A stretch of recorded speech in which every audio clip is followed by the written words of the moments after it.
Hey guys, Silver Skull Gamer with a quick kind of just hobby update. Kind of a supply drop thing. Had bought some more stuff for supplies.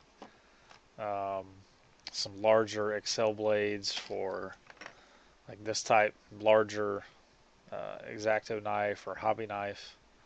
Um, Very useful to have. Sometimes a bigger, sturdier handle because the this is actually a very old metal X-Acto brand hobby knife, and the tips on these things will break right off. But still use this a lot. But sometimes having the bigger bigger blades is good. So got that.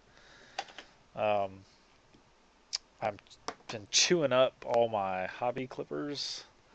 So like I said, I'm pretty sure these are an old GW brand, and I don't know if we can focus in on just how chewed up they are. Let's get it, but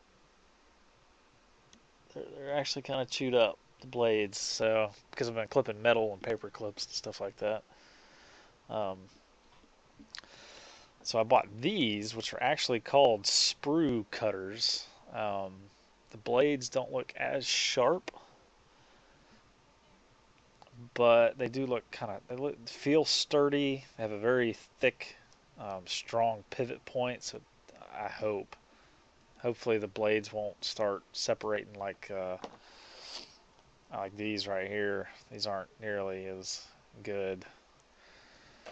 So we'll see. Got those. Test those out. I got a lot of sprue clipping in my future.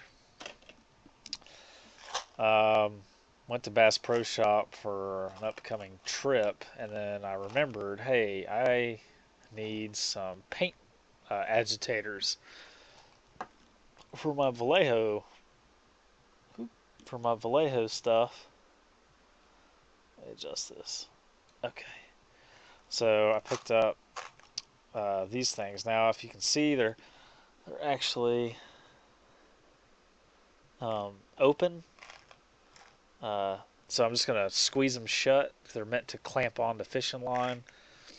So I'll just clamp them shut and then drop them in the bottles. I thought about just leaving them open though. Maybe that would help mix the paint if there's actually more kind of surface area. So I don't know. We'll see. But got a bunch of these things for like just a couple dollars. It's supposed to be 150 pieces. So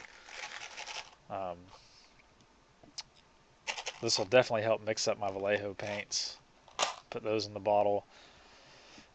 Finally got some real plastic glue. I used to have some GW plastic glue. I don't know what happened to it. He used some of it, but super glue just became so much easier to use for most things. But I've realized sometimes super glue is not the best thing to use, and plastic glue is better. So I got some what do they call it? Cement, plastic cement with the metal applicator, which I've been seeing a lot of people use on YouTube and stuff, and it just seems to make sense. Oh man, whew, just opening this thing, the fumes are pretty strong, so I'm gonna have to definitely wear a mask and ventilate the area when using this stuff, which it says. I mean, it even has a danger label, all that. I could have bought the non-toxic stuff, but I don't think it didn't have the metal tip, and usually the more toxic with the glue, the better, right? So as far as actually gluing stuff, so I got the good stuff there, and then I got this in the mail. This is kind of a clue, a hint, a little surprise.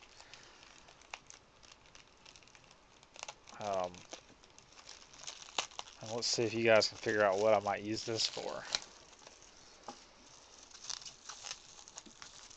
Oh wow, it's wrapped up good. I've never used it before. I'm looking forward to it.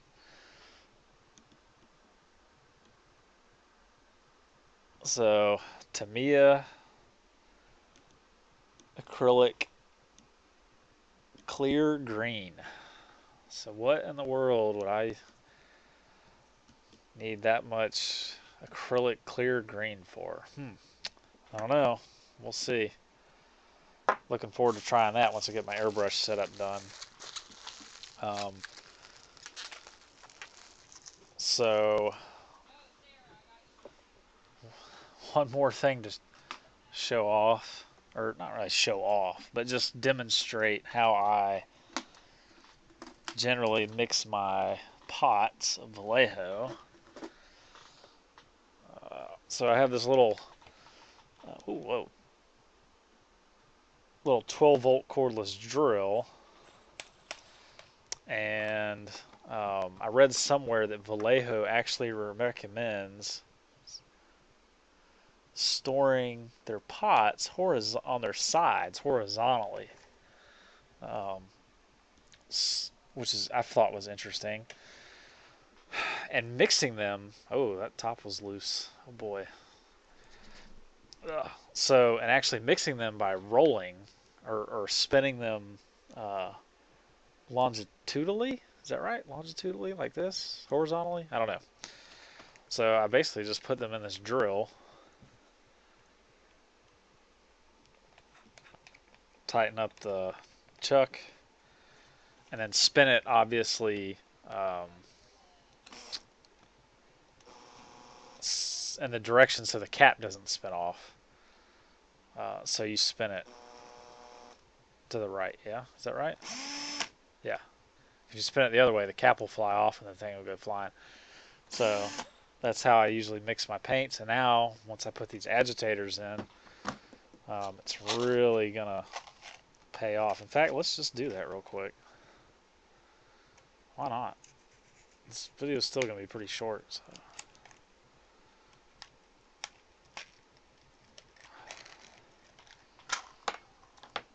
And this is gunmetal. Yep. Gunmetal. Yep.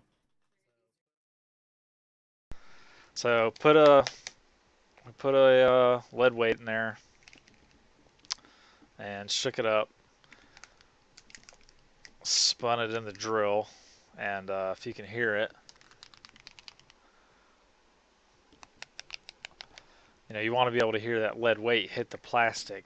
If you start shaking it and you can't feel or hear the lead weight hitting, then you know that it's kind of messed up. So anyways, or your paint's real thick in there, so I dropped the lead weight in there, added some drops of distilled water, and sounds good now. Like I said, just pop it in the little drill, give it a spin. So, whoops. So that's how I'm gonna do that to all my paint bottles. Put the what do they call them? Disturbers or agitators. Use these little fishing weights as agitators for all my paints. So that's it. Just kind of a quick hobby supply update. As you can see, my metal models are still sitting there. So time's been hard to come by. I'm getting ready to. There we go. There's my cue. So that was it. Just a little hobby update. Show you some stuff I picked up to keep moving forward, maybe slowly, but moving forward, and some stuff I'll be using on future projects. So, like I said, we got a little clue here what might be in future for us. Alright guys, we'll catch you next time.